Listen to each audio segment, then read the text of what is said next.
Travis came into my life when he was barely alive. He had no mother, no place to go, and no chance if I didn't take him. The sanctuary explained everything in legal terms, risks and responsibilities, but none of that felt real when I held him for the first time. He was warm, small, and silent, and he calmed down when I touched him. I took him everywhere with me. We went shopping together, we walked through town, we posed for photos like any other family would. I dressed him like a child. He sat next to me, ate at the table, and watched television with the remote in his hands like it belonged there. Travis learned to copy human behavior fast. Those habits made me forget what he was, and over time, I stopped seeing limits. When people asked questions, I answered proudly, saying he was raised with love and structure. Our life became known locally. We appeared in small advertisements and local promotions because people found us charming. Strangers recognized us, waved, asked for pictures, and told me how lucky I was. Every smile reinforced the idea that I was doing the right thing. I didn't think of Travis as something wild living in my house. I thought of him as my son growing up in a world that didn't understand him. That belief shaped every choice I made after that, including the ones that destroyed us both. Travis grew in ways I couldn't slow down or manage. His strength arrived quietly at first, hidden inside normal movements like when he hugged too tight or grabbed my wrist without knowing his own power. I corrected him gently, the same way I always had, and he listened, at least for a while. As months passed, his reactions stopped matching the situations. Small noises made him stiffen. Unexpected movements caught his attention too fast.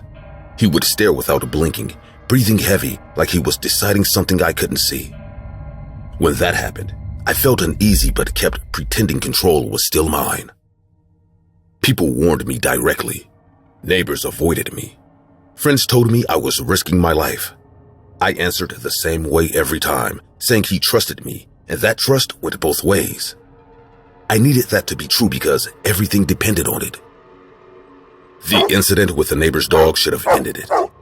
Travis lunged without warning, teeth exposed, arms strong enough to bend the fence.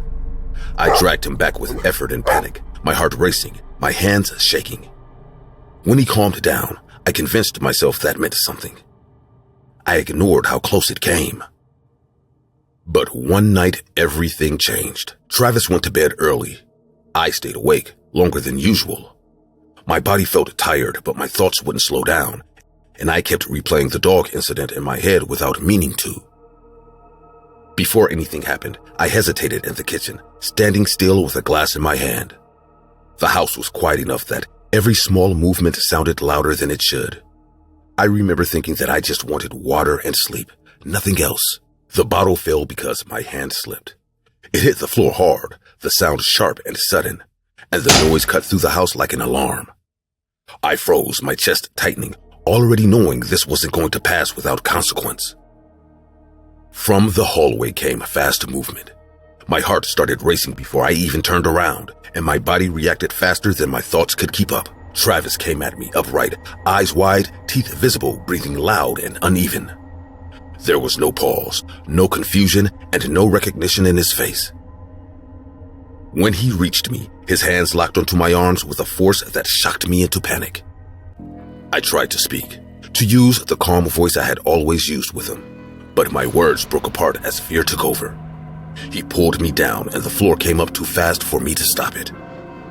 Before the pain took over completely, there was terror, raw and overwhelming, because I understood something had gone wrong beyond repair. This wasn't a misunderstanding, and this wasn't something I could talk my way out of.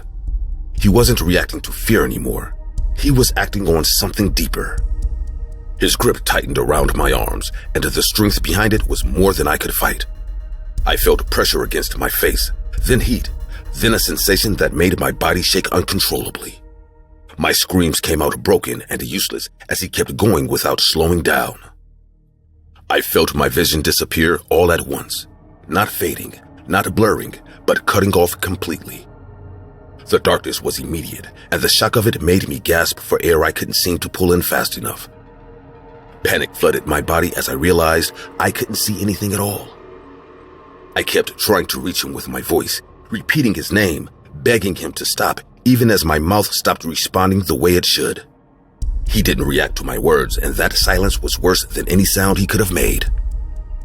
I swung blindly with whatever my hand touched and felt metal connect with his head.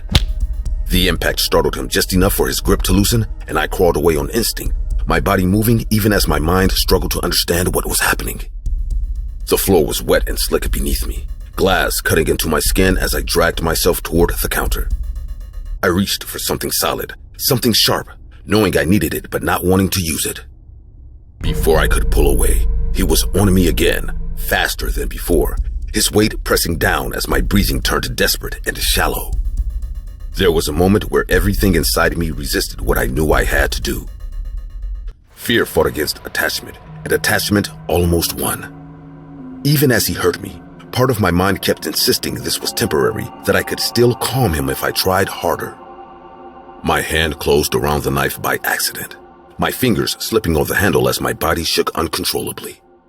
I didn't think beyond the immediate need to make him stop. I stabbed once, then again, each movement slow and weak, my arm barely responding. He screamed, a sound sharp enough to cut through my panic, but he didn't let go. The sound didn't slow him down, and that realization pushed me closer to breaking. I stabbed again, deeper this time, my grip tightening as fear took over completely. My body acted without permission, driven by survival rather than intention. Eventually, his weight shifted, then collapsed against me. I held him as he fell, my arms locking around his body despite everything. I didn't let go when he stopped moving. I stayed there crying, rocking slightly, my breath coming in uneven gasps as the reality set in. Killing him didn't feel like a victory or relief. It felt like losing the last thing holding my life together, even as it saved what was left of it. Help arrived eventually, but the damage was already done. I heard voices around me, felt hands pulling him away, and felt the cold air against injuries I couldn't see. I was aware without being present, trapped inside a body that no longer felt like mine. In the hospital, they told me what I had lost in careful words that didn't soften anything. My eyes were gone, most of my face was destroyed, and my hands were beyond saving. Each sentence landed heavy, one after another without room to process. Recovery wasn't something I controlled. Surgeries came and went, and pain became part of the background. Years later, a face transplant gave me something functional, but not familiar. I learned to live inside a body shaped by survival, not choice. I survived, damaged and altered, carrying the weight of what I did and why I did it. I don't think of Travis as a monster, and I don't pretend love was enough to save us. What happened wasn't a failure of care, but a refusal to accept limits that were always there. That's the truth, and it doesn't need anything added to it. Charla Nash was severely attacked in 2009 by a chimpanzee named Travis who had been kept as a pet by his owner, Sandra Harold. Nash went to the hospital to help return Travis after he escaped, but the animal suddenly became violent and attacked her for several minutes. The injuries were catastrophic, leaving Nash with extensive facial damage, loss of hands, and permanent blindness. Police eventually shot and killed the chimpanzee to stop the attack. I adopted the parrot on a weekday afternoon because the shelter was almost full and I needed noise in my apartment. I wasn't searching for anything unusual, only a living presence that would break the routine of coming home to silence every night. The shelter worker gave me a thin folder with very little information and said the previous owner was deceased. She avoided explaining further and seemed eager to move on. The parrot looked older than the others, with eyes that followed every movement without rest. He didn't panic when I approached the cage, and he didn't vocalize at all, which felt wrong for a bird in that environment. He simply watched me, calm and focused, like he was waiting to be taken somewhere specific.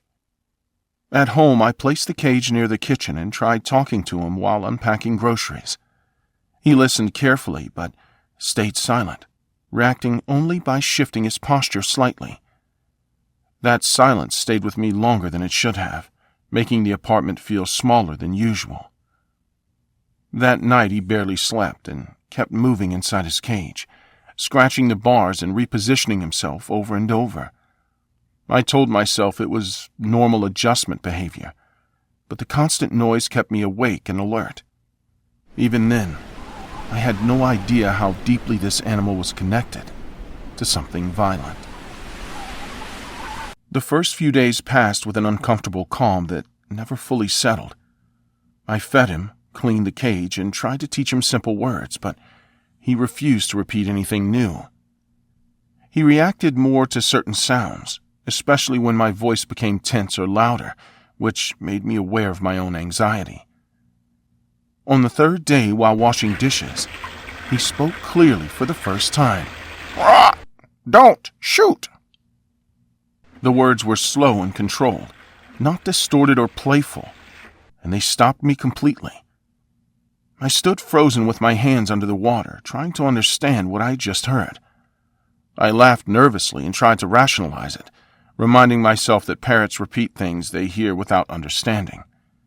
Still, the phrase stuck in my head for the rest of the day, repeating itself even when the parrot stayed silent.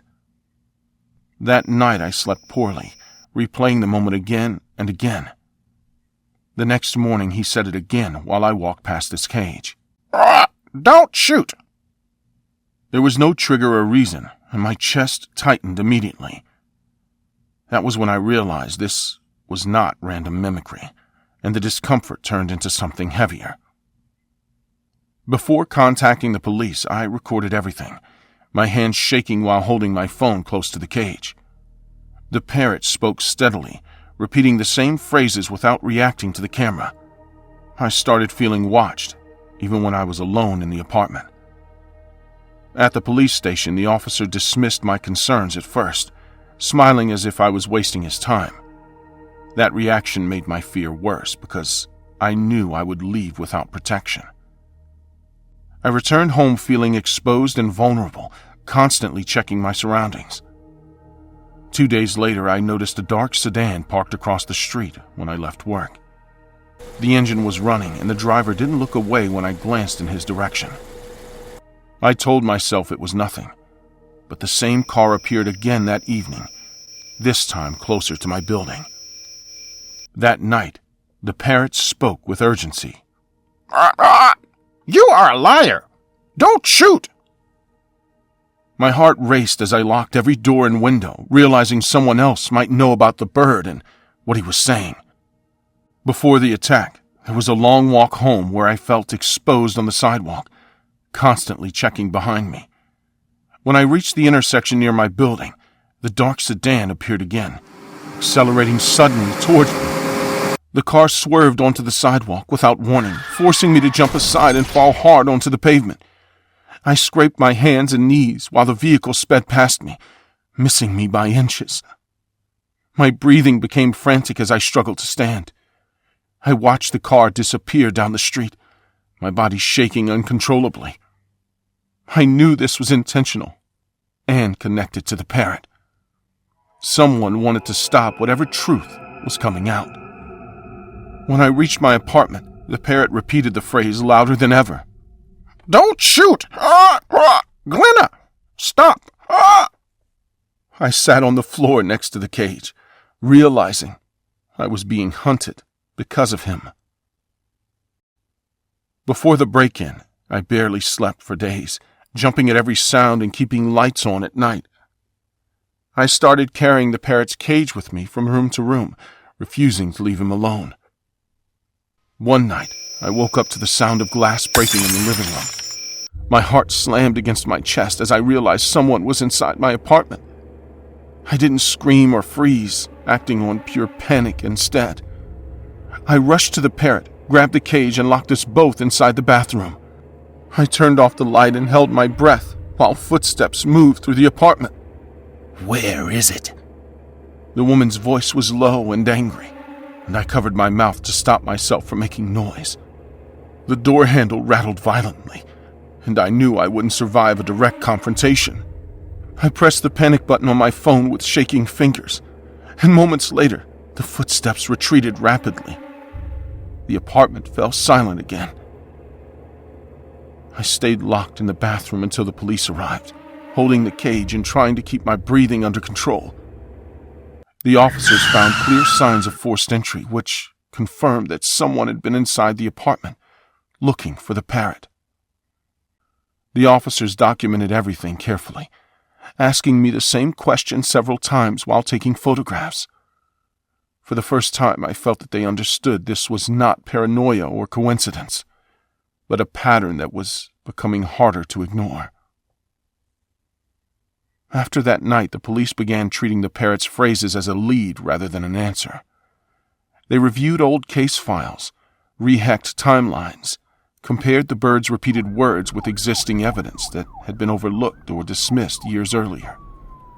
The phrases alone proved nothing, but they pointed investigators towards contradictions in witness statements and gaps in the original investigation. They connected the phrases to the murder of Martin Hale and identified Glenna, his wife, as the primary suspect. The parrot reacted strongly when her name was mentioned, repeating phrases that matched old recordings from the case. "Glenna, stop! Glenna, stop!" When Glenna's name came up again, it was not because of the parrot alone, but because the renewed attention exposed inconsistencies in her version of events and connections that had never been fully explored. The bird reacted when her name was spoken, repeating familiar fragments, but this time the officers didn't focus on the animal. They focused on what the evidence finally showed, using the parrot only as the reason they had taken a second look. After everything ended, the parrot stopped repeating the phrases entirely. He behaved like a normal pet, learning harmless words and sleeping peacefully through the night. I still lock my doors carefully and avoid walking alone after dark. The fear didn't disappear, but it became manageable. I keep the cage open now, and the parrot stays close. I stayed alive because I protected him, and that is something I will never forget. In 2015, Martin Durham was shot and killed in his home. His wife, Glenna Durham, was found injured at the scene and later claimed it was a murder-suicide attempt, but she survived. The incident allegedly took place in front of the bird, which was then placed in the care of Martin's ex-wife, Christina Keller. According to her, the animal has been constantly repeating the victim's last words, "Don't shoot." Prosecutors handling the case are now considering using these statements as evidence in the trial. I used to live alone in a small house at the edge of town. One floor, narrow hallway, kitchen in the back, bedroom up front. Nothing special. I moved there because it was cheap and quiet. I didn't want neighbors asking questions or dropping by. I worked nights, slept during the day, and kept to myself. The house always made small noises. Pipes, wood shifting, the usual junk you ignore after a few weeks. I never cared. I locked the doors, checked the windows, and went to bed with the TV on low. That was my routine. No surprises, no visitors. That night started normal. I got home late, ate something cold from the fridge, and went straight to bed. I turned off the lights and lay there, staring at the ceiling, waiting for sleep to hit. The house was quiet enough to hear my own breathing. Then I heard something moving on the floor. Not pipes, not wind, a steady, soft tapping sound, like paws touching tile, slow and careful, crossing the living room. I stayed still for a few seconds, listening. The sound stopped. I told myself it was nothing, maybe a rat, maybe I was tired. Then it started again, closer this time, heading toward the kitchen. Before getting up, I waited. I needed to be sure. The tapping picked up speed, then stopped with a dull noise, like something bumping into a chair leg. I sat up in bed and grabbed my phone for light. I walked through the hallway and checked the front door. Locked. Windows closed, the back door was still bolted, the patio fence was high, old metal with no gaps. No way a dog could get in. I checked every room, slow and annoyed, finding nothing. I went back to bed, pissed off and wide awake. I lay there with the light on, staring at the door waiting for the sound to come back. My jaw was tight and my hands wouldn't relax. A few minutes later, something crashed in the kitchen. A chair fell hard against the floor. No delay this time. I jumped up and ran. Before entering the kitchen, I stopped at the corner. The light was off. I could hear nothing now. That silence dragged on longer than it should have. I stood there holding my breath, counting seconds in my head. When I turned the light on, the chair was on its side near the table, and on the floor, clear as day, were dirty dog paw prints. Big ones, wet, leading from the back door across the tiles straight into the room. I stared at them, trying to make sense of it. They were fresh, still shiny. I followed them slowly, my stomach tight, watching where they went. They didn't wander. They didn't loop around. They went in a straight line. The print stopped at a tall kitchen cabinet, one I never used. The door was closed. The handle was clean. No scratches, no dirt, just the prints ending right there like the animal had stepped into the wood. I grabbed the handle and yanked it open, hard. The cabinet was empty, no shelves broken, no space for anything to hide. I checked behind it, above it, around it. Nothing. My hands were shaking now, and I hated that. After that, I slept with every light on. It didn't help. The sounds came back every night, always the same. Paws on the floor, slow, careful, moving room to room like it knew the layout. Before each sound, there was always a pause, a stretch of silence that felt planned, like something was waiting for me to relax. I stayed awake most nights, sitting up in bed, listening, counting steps that never reached the bedroom. Some nights I thought I saw it, not clearly, just the shape of a dog standing in the hallway, not moving, facing me. I never saw its face, but I knew where it was looking, right at me. I started checking the floor every morning. More prints, always dirty, always leading to that same cabinet. I cleaned them up every time, scrubbing until my hands hurt, but they came back anyway. After a week, I ran out of patience. I packed a bag and stayed in a cheap hotel. I told myself I'd come back once my head was clear. 3 nights later, my money was gone and I had no choice. Before anything happened, there was silence. Not the normal kind, no pause, no house noise, just nothing. I stayed on my back, staring at the ceiling, counting breaths, waiting for the sound that always came.